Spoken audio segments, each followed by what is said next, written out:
One day, Edward was talking to Trevor when Douglas steamed by. He was pulling a train of heavy coal cars. "Come on, Edward. Stop gossiping in the sun when there's work to be done." Later, Edward spoke to Douglas. "Trevor and I are old friends, and you and he have a lot in common, too." "We do?" quizzed Douglas. "And what would that be?" "Scrap," said Edward quietly. Douglas gasped. "Don't mention that word. It makes me wheels wobble." "It does the same to Trevor," replied Edward. "He was being sent to the scrapyard, but the vicar and I saved him, and now he's really useful again.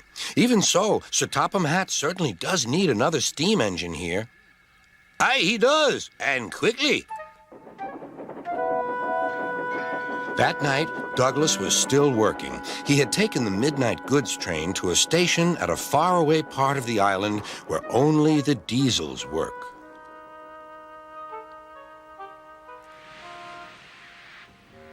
He was just shunting, ready for his return journey, when... "That sounds like a steam engine," he thought. The hiss came again. "Who's there?" asked Douglas. A whisper came. "Are you Sir Topham Hatt's engine?" "Aye, and proud of it. Well, I'm Oliver, and I'm with my brake van towed. We've run out of coal and have no more steam." "But what are you doing?" "Escaping." "From what?" "Scrap." Douglas shivered. Then he remembered Edward's story about saving Trevor. "I'll be glad to help you. It'll have to look, though, as if you're ready for scrap and I'm taking you away." Their drivers and firemen agreed to help, too. Everyone worked fast. "No time to turn round. I'll run tender first. Come on."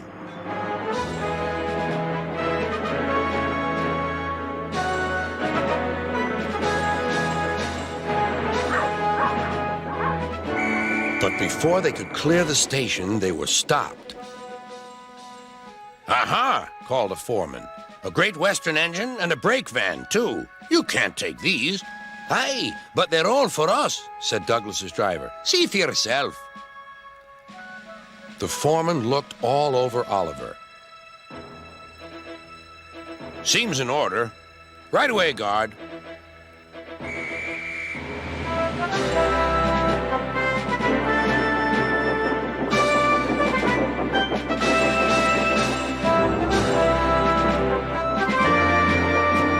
"That was a near thing." "We've had worse," replied Oliver, and they forged ahead.